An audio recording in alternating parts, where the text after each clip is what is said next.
अनुष्ठान बताने जा रहा हूँ कि आपको हनुमान जी का ये अनुष्ठान करेंगे तो आपको जो आपके काम में जो नहीं बनना है, बिगड़ रहा है, कोर्ट का है और आप कोर्ट में जाते जाते परेशान हो गए, मगर आप परेशान हैं मगर उसका कोई हल नहीं निकल रहा, कोई भी बहुत कोशिश कर ली मगर परेशानी है, परेशानी पर परेशानी बढ़ती जा रही है। तो ऐसा मैं अनुष्ठान बताने के लिए जा रहा हूँ।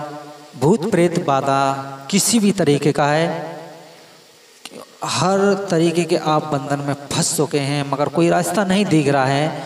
तो आप लोग सोचते हैं कि मेरे पास में कोई रास्ता नहीं है, तो मैं शत्रुओं से परेशान हूँ, मुझे शत्रु भी परेशान कर रहे हैं, तो मैं बजरंग बाण का प्रयोग करें। नहीं, बजरंग बाण का जब होता है बहुत ज़्यादा दिक्कत हो, आखिरी यानी कि कोई भी रास्ता नहीं है, सारे के सारे रास्ते बंद हैं, अति से ज़्यादा परेशान पे परेशानी होती है, वो उसके लिए एक बार इसका भी प्रयोग कर लें। क्योंकि बजरंग बाण के लिए मैं क्यों मना करता हूँ आपको बता दूँ। बजरंग बाण के लिए इसलिए मना करता हूँ, जो आपके इष्ट हैं, जो आपके आराध्य हनुमान जी हैं, श्री राम भक्त हैं, उनको आप कसम दे करके अपना काम करा रहे हैं, राम जी की कसम दे रहे हैं, उन्हें राम जी की दुहाई दे रहे हैं, उनके अंदर जो आप उन्हें अपना काम कराने के लिए उकसा रहे हैं, इसीलिए मैं बजरंग बाण की मना करता हूँ। और मैं बजरंग बाण के ऊपर वीडियो जरूर बनाऊंगा कि बजरंग बाण कब आपको इस्तेमाल करना चाहिए इस पर। जय श्री राम, जय हनुमान जी की जय, शिव शंकर की। आई दोस्तों, मैं नई वीडियो के साथ फिर आप लोगों के बीच में आ चुका हूं। आपका परिवार मंगल में हो, सुख शांति प्रदान करें, मैं अपने इष्ट हनुमान जी से यही आग्रह, यही विनती बारंबार करता हूं। और आपका परिवार मंगल में हो, सुख मंगल कुशल रहे और आपके परिवार के ऊपर आपके इष्ट जी की कृपा बनी रहे। मैं जो बात करने वाला हूँ आपका कोर्ट कचहरी का केस है, मगर इसमें सबसे पहले जो किसी भी केस में सच्चाई है, अगर आप सच्चे हैं तो ये अनुष्ठान आपको जरूर अवश्य ही आपका काम होगा इस अनुष्ठान से।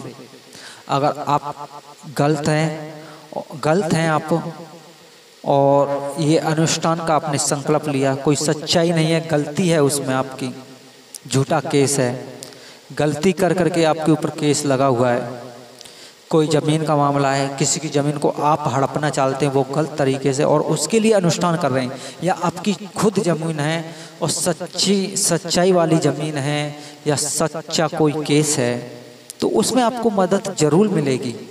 हनुमान जी की कृपा आपके ऊपर जरूर होगी इस अनुष्ठान से। और भूत प्रेत बाधा की है, किसी भी तरीके की आप बंधन में हैं, तो ये अनुष्ठान आप 41 दिन का अनुष्ठान करेंगे तो 100% उससे आपको छुटकारा मिलेगा।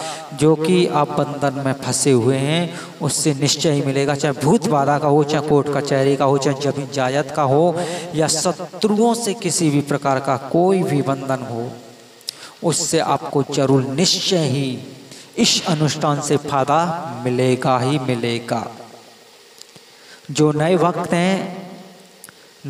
हैं वो भी इसका अनुष्ठान कर सकते हैं। पुराने टाइम से काफ़ी 2-3 साल बरस से भक्ति करते आ रहे हैं हनुमान जी की, वो भी इस अनुष्ठान को कर सकते हैं, जो कि 41 दिन का अनुष्ठान है, मगर कठिन बहुत है, मगर आप करें तो अच्छा रहेगा।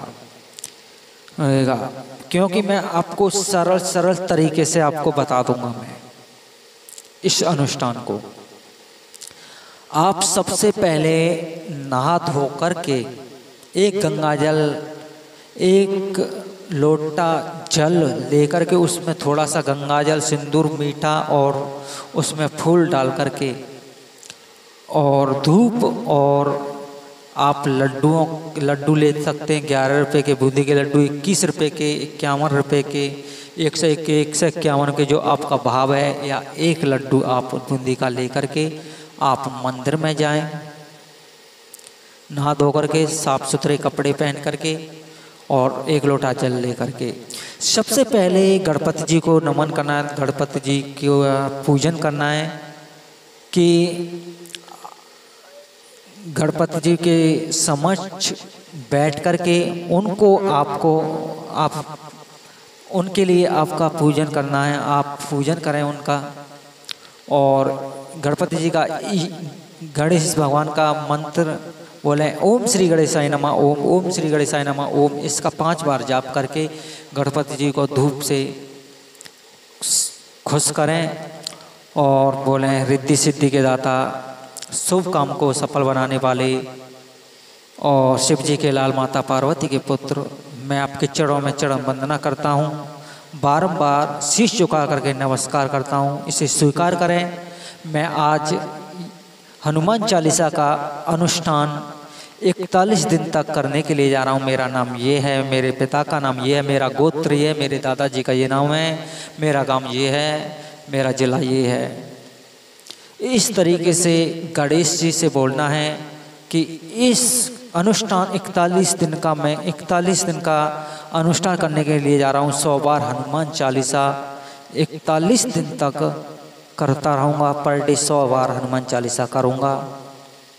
इसमें मुझे सफलता मिले और मेरी ये परेशानी है, मेरा कोर्ट में ये केस पड़ा है, इससे मुझे छुटकारा मिले।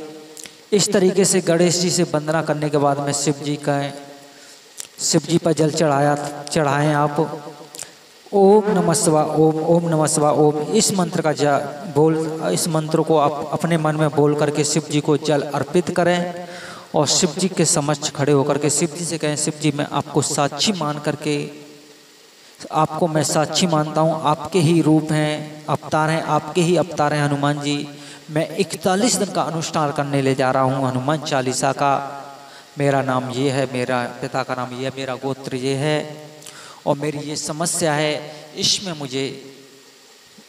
मुझे हनुमान जी की कृपा प्राप्त हो। मैं आपको साक्षी मानता हूँ, आप भी अपनी कृपा मेरे ऊपर बनाए रखें। इस तरीके से शिव जी से भी विनती कर करके फिर उसके बाद में आप उसमें अन्य भी प्रतिमाएं लगी होंगी, उनको भी उन सबको प्रणाम करना है। जितनी भी प्रतिमाएं लगी होंगी उनको भोग भी जरूर दें। जो आप लड्डू लेके गए, 1 लड्डू ले गए थे, उसमें से थोड़ा थोड़ा भोग सभी देवी देवताओं को दें। फिर उसके बाद में हनुमान जी के समक्ष खड़े होकर के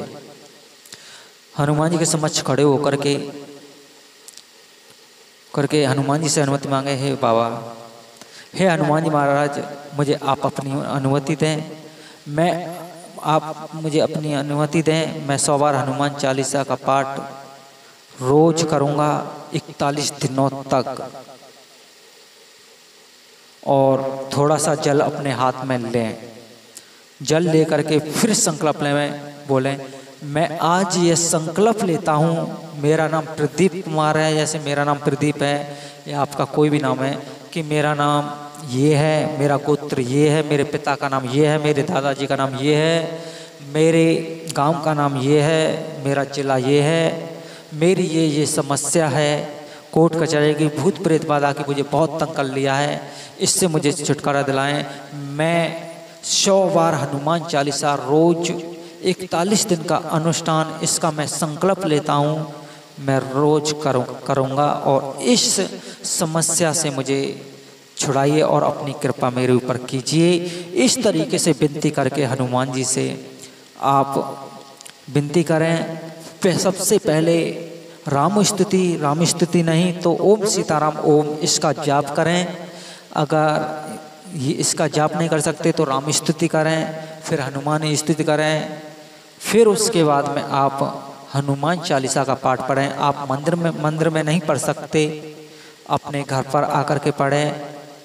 अगर आप अपने घर पढ़ते हैं तो एक काम जरूर करें, एक साफ लोटा जल लेकर के आप जहाँ पूजा करते हैं घर में, जहाँ पूजा का स्थान है, वहाँ पर उस जल के लोटे को रखना है, उसमें थोड़ा सा जल मिलाना है, फिर उसके बाद में हनुमान चालीसा का पाठ करें। जैसे दोहे से शुरू करते हैं और दोहे से ख़त्म करते हैं।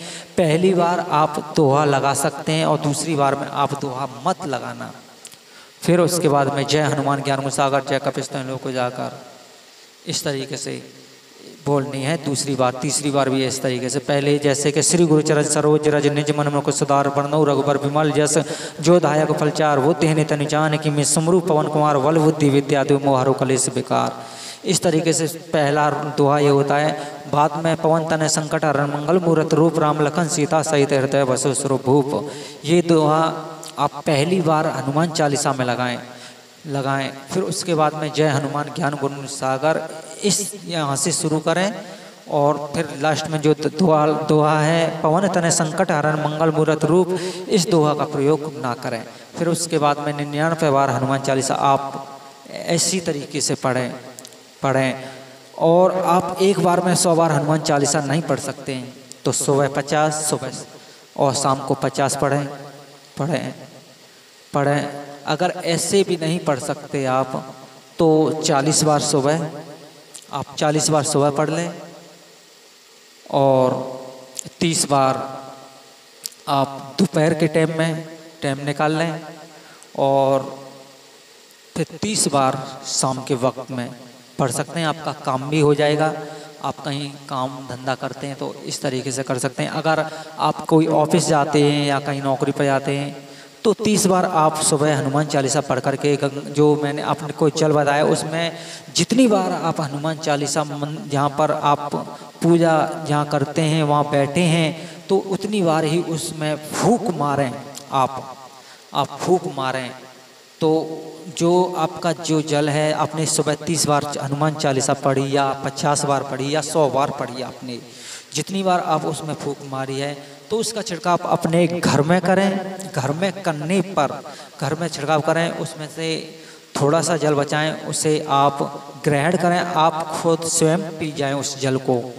इस तरीके से रोज करनी है। इसी तरीके से आपको रोज करना है। आप अगर काम में बिजी रहते हैं ऑफिस है नौकरी जाते हैं कंपनी जाते हैं या कोई आपका बिजनेस है तो आप इस तरीके से नहीं कर सकते तो आप कम से कम 11 बार यानी कि 11 बार नहीं आप 30 बार सुबह पढ़ दें और 40 बार आप काम करते वक्त पढ़ें इसका जाप करें और 30 बार शाम को आकर के इसी तरीके से करें आप। तो इस अनुष्ठान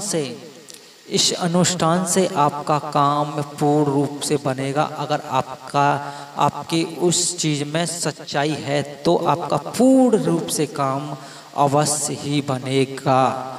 और जब आप पूजा वाली जगह से जब उठें तो हनुमान जी को विनती करें, हे बाबा ना विधि जानता ना विधान जानता ना मुझे कोई नियम पता ना कुछ भी पता, जैसी भी मैं आपकी भक्ति करता हूँ जो भी जैसी तरीके का मैं अनुष्ठान कर रहा हूँ इसे स्वीकार करना मेरे प्रभु।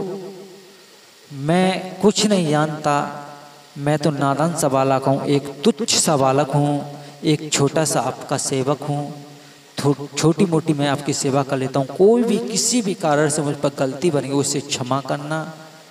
ना मैं कोई सी भी तरीके की पूजा पाठ की विधि नहीं जानता, जैसी भी मैं की सेवा कर रहा हूँ उसे प्रभु मेरी सेवा को स्वीकार अवश्य कर देना और मेरी भूल चूक को क्षमा कर देना अपना बच्चा समझ करके, और कोई त्रुटि हो गई वो आपके द्वारा सफल हो।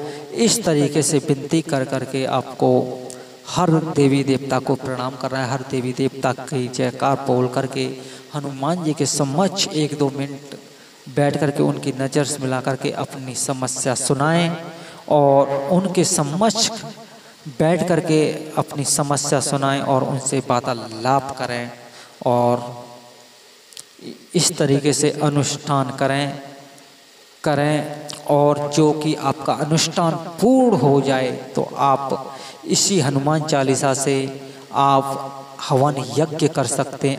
11 छोटी सी 11 लेकर के हवन यज्ञ कर सकते हैं। अगर ये नहीं कर सकते तो आप 151 रुपये के लड्डू ला करके बूंदी के आप अनुष्ठान जिस दिन आपका अनुष्ठान समाप्त हो जाए उस दिन आप 151 रुपये के बूंदी के लड्डू बूंदी के लड्डू आप प्रसाद के रूप में लोगों के लिए बांटते हैं। और जब आप इसमें एक विशेष कर करके एक बात को जरूर ध्यान रखना है, आपको जब तक आप अनुष्ठान कर रहे हैं, जब तक आप जो पाठ कर रहे हैं 41 दिनों तक आपको भोग जरूर देना है। सबको भोग जरूर देना है। हनुमान जी को मिश्री का दें या भले ही एक लड्डू रोज लेके आएँ, लड्डू नहीं तो आप एक मिश्री का छोटी मिश्री आती हैं उसका पैकेट ले आएँ। ऐसा आएगा 10-20 रुपये का आता है, उसमें 41 दिन तक वो काम कर जाएगा। तो आपको भोग अवश्य दें। और जैसे आप अगर आपने 30 बार हनुमान चालीसा पढ़ी, उसके बाद में आप हनुमान जी की आरती करें। शाम को 30 बार पढ़ी, उसके बाद हनुमान जी की आरती अवश्य करें। मगर राम जी का नाम, ओम सीताराम और या राम स्तुति सर्वप्रथम पहले पढ़ें। जब आप पूजा पाठ करने बैठें उससे पहले राम स्तुति या राम जी की ओम सीताराम की माला का जाप अवश्य करें। तो आपके ऊपर हनुमान जी की कृपा अवश्य होगी। आज की वीडियो में यही, और जय श्री राम, जय श्री राम, जय श्री राम।